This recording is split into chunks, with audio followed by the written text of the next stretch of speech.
آپ دیکھتے ہوں گے اتر پردیش سے وہاں کے سی ایم کا اعلان کہ لو جہاد کے خلاف ہم قانون پاس کریں گے. یہ کیا لفظ ہے لو جہاد؟ پورے اسلام کی ڈکشنری میں لو جہاد کا لفظ ہی نہیں ہے. آپ مجھے نکال کر کے بتائیں 1400 سالہ ہماری تاریخ کی کتابوں میں کہیں سے یہ لو جہاد کا لفظ تمہارا اپنا بنایا ہوا ہے؟ اسلاموفوبیا، اسلام سے لوگوں کو ڈرانے کے لیے، لوگوں کے دلوں میں بھے پیدا کرنے کے لیے تم نے نئے نئے الفاظ گھڑنے شروع کیے. میرے عزیزو، اب تو حالات یہ ہے کہ انہوں نے قانون یہ پاس کرنا ہے.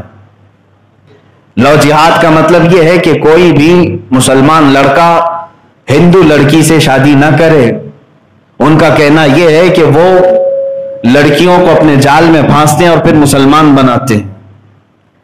میں تو کہتا ہوں یہ قانون آنا بھی چاہیے، اس لیے کہ اسلام میں نکاح جو ہے مسلمان کا مسلمان کے ساتھ ہی حلال ہے، مسلمان کے ساتھ ہی جائز ہے. اکا دکا حالات ہوتے ہوں گے کہیں پر، لیکن ہم آزاد ملک میں رہ رہے ہیں. اگر تم نے قانون بنا بھی دیا تو بہت اچھی بات ہے. میں تو چاہتا ہی ہوں کہ ہمارے بچے ہماری بچیوں سے نکاح کریں. کیا مسلمان لڑکیاں کم ہو گئی ہیں؟ ختم ہو گئی ہیں؟ نوجوانوں، تم اپنے اسلام میں پیدا ہونے والی بچیوں سے ہی نکاح کرو، اچھی بات ہے. لیکن میں سمجھتا ہوں یہ قانون بنانے کے بعد سب سے پہلے اس قانون کے شکنجے میں کون آئے گا؟ اس پر کیا یہ قانون لگائیں گے؟ لو جہاد کا قانون میں سمجھتا ہوں سب سے پہلے بی جے پی لیڈروں کے اوپر آنا چاہیے، اس لیے کہ ان میں 2 بڑے مسلم نیتا ہیں اور دونوں نے ہندوؤں سے شادی کی ہے. تو سب سے پہلا تو یہی اسی سنگٹن نے شروع کیا ہے. عزیزان گرامی وقار، یہ سب باتیں اپنی جگہ پر، لیکن مجھے جو کہنا ہے وہ یہ ہے ایک کے بعد دیگرے یہ چیزیں بڑھتی چلی جائیں گی، بڑھتی چلی جائیں گی. تمہاری داڑیاں پکڑ کر کے تمہارے چہروں پر مارنا، ٹوپیاں کھینچ لینا، مسجدوں کے لاؤڈ سپیکر نکالنے کی بات کرنا، تمہاری تقریروں سے انہیں الرجی ہونا، لو جہاد کے الفاظ لانا، یہ سب کرتے جائیں گے. تمہاری آزمائش کس بات پر ہو رہی ہے؟ اس بات پر کہ پورا کا پورا میدان سناٹا ہے، کوئی بولنے کو تک تیار نہیں. اب میں آپ کو بتاتا ہوں حدیث رسول، تمہارے اوپر ذلت پر ذلت آتی جائے گی. اللہ کے نبی صلی اللہ علیہ وسلم نے فرمایا، ابو داؤد شریف کی حدیث ہے، حضرت عبداللہ ابن عمر رضی اللہ تعالیٰ عنہما اس کے راوی ہیں، فرماتے ہیں اذا تبایعتم العینۃ واخذتم الزرع واخذتم اذناب البقر ورضیتم بالزرع وترکتم الجہاد سلط اللہ علیکم ذلا لا ينزعه حتى ترجعوا الى دینکم او کما قال رسول اللہ صلی اللہ علیہ وسلم. میرے آقا فرماتے ہیں جب تم سود کے کاروبار میں لگ جاؤ اور کھیتی باڑی میں لگ جاؤ اور جہاد کو ترک کر دو گے، یہ لفظ ان کے لیے بڑا بم ثابت ہوتا ہے.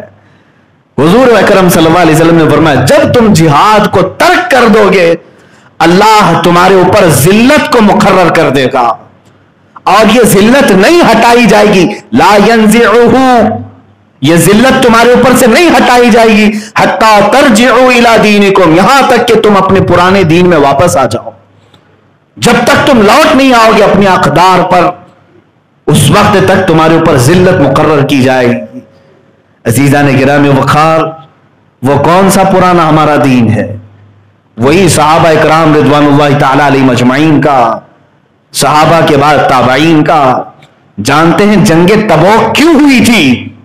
خود میرے آقا صلی اللہ علیہ وسلم چل پڑے تھے اس بنیاد پر کہ ایک صحابی کو میرے آقا نے قاصد بنا کر کے اس ملک بھیجا تھا، اور بیچ میں اس بادشاہ کے وزیروں نے یا اس کے عمرہ نے مل کر کے اس صحابی رسول کو قتل کر دیا.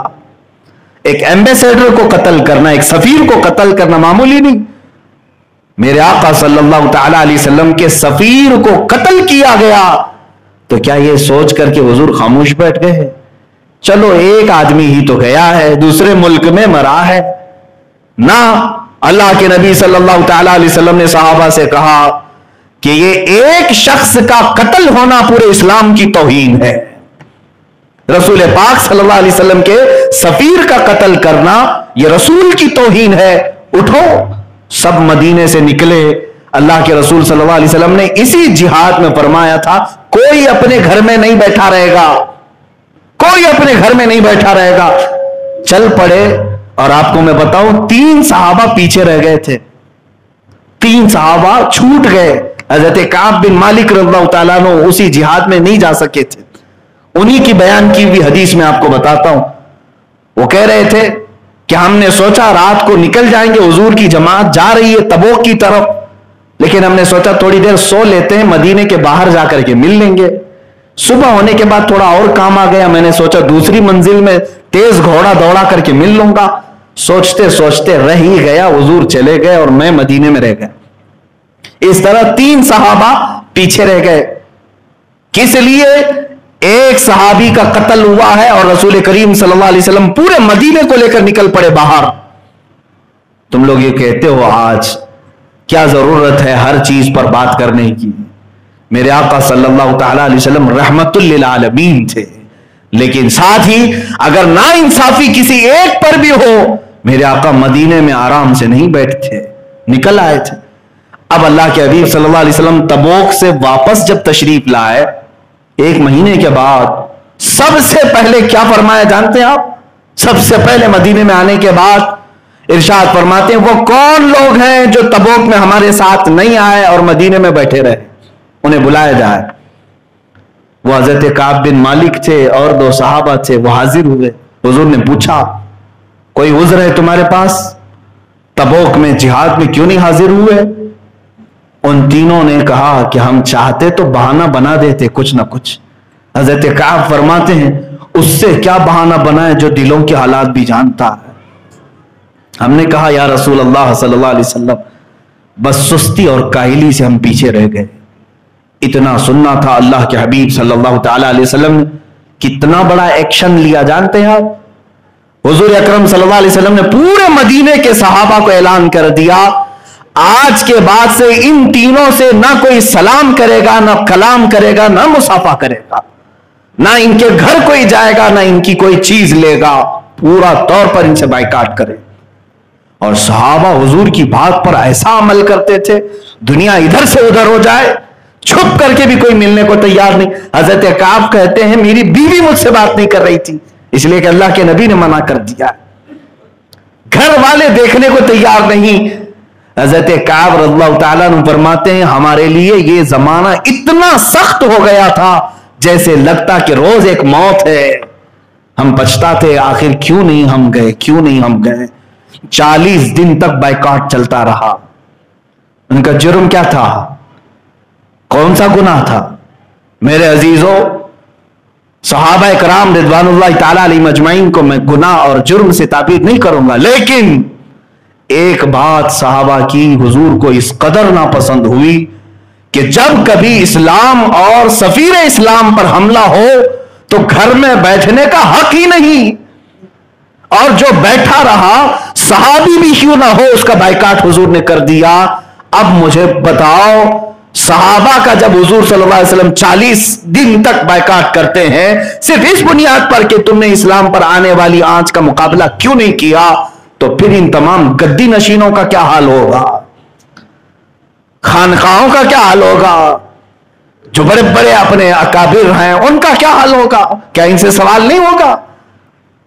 جب اسلام پر اور بانی اسلام پر مسلسل آج حملے ہو رہے ہوں, تم میں سے کوئی بولنے کو تیار نہیں. اب اچھا یہ بھی سن لیں آپ, میں جہاد جہاد کہہ رہا ہوں اور حدیث پاک بھی سنا رہا ہوں جہاد کے متعلق, افضل جہاد کے متعلق بھی سنا دیتا ہوں.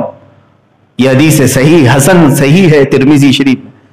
اللہ کے نبی صلی اللہ تعالی علیہ وسلم فرماتے ہیں افضل الجہاد کلمۃ حق عند سلطان جائر, سب سے افضل جہاد حق بات بولنا ظالم بادشاہ کے سامنے. ظالم بادشاہ اور ظالم حکومتوں کے سامنے حق بات کا اعلان کرنا یہ افضل جہاد ہے. میں اس جہاد کی دعوت دے رہا ہوں علماء ربانیین سے اور صوفیاء کرام سے, مرشد اور مشائخ جو موجود ہیں ان سے کہ اس جہاد کا تو استعمال کر سکتے ہو کہ حق بات تو آپ بیان کریں. حق بات بیان کرنے سے کس بات کا خوف ہے؟ کیا ساری چیزیں لٹ جانے تک ہم خاموش بیٹھے رہیں گے؟ عزیزان گرامی وقار، یہ ذلت ہمارے اوپر مسلسل طاری کی جانے لگے گی. ایک بڑا جملہ ہے، کہنے سے بھی ہمارا دل دکھتا ہے. پچھلے ہفتے بھی میں نے عرض کیا تھا، آج مجھے یہ خبر ملی صرف ہندوستان کے سوشل میڈیا پر 25,000 پوسٹ ایسی ہیں جس میں میرے نبی کو گالیاں دی گئی. رسول پاک صلی اللہ تعالی علیہ وسلم کی شان میں مسلسل توہین کی جا رہی ہے، بارہا گندے جملے استعمال کیے جا رہے ہیں. ہم میں سے کون ہے جو اس کے خلاف ایکشن لے گا؟ ایکشن لینے کا مطلب صرف جھگڑے فساد کر کے قتل و غارت کرنا نہیں، قانونی راستہ بھی تو اختیار کیا جا سکتا. ہم میں سے بہت سارے اہل ثروت موجود ہیں، قانون دان لوگ ہیں، بڑی بڑی تنظیمیں اور تحریکیں چلانے والے لوگ ہیں. سب مل کر کے اس بات پر کیوں نہیں کہتے کہ اللہ کے نبی صلی اللہ تعالی علیہ وسلم ہمیں جان سے زیادہ عزیز ہیں. ہمیں جو گالیاں دی جاتی ہیں وہ ہم برداشت کرتے ہیں، لیکن ایک بات یاد رکھنا، امام مالک رضی اللہ تعالیٰ عنہ نے فرمایا تھا جب رسول کی توہین ہو اور امت خاموش رہے تو اللہ کا عذاب آ جائے گا. اور یہ فرمایا اس امت کو زمین پر جینے کا حق نہیں، زمین پھٹ جائے اور وہ سب اندر چلے جائے. ہمارے لیے آج یہ بہت بڑا ایشو ہے میرے عزیزوں.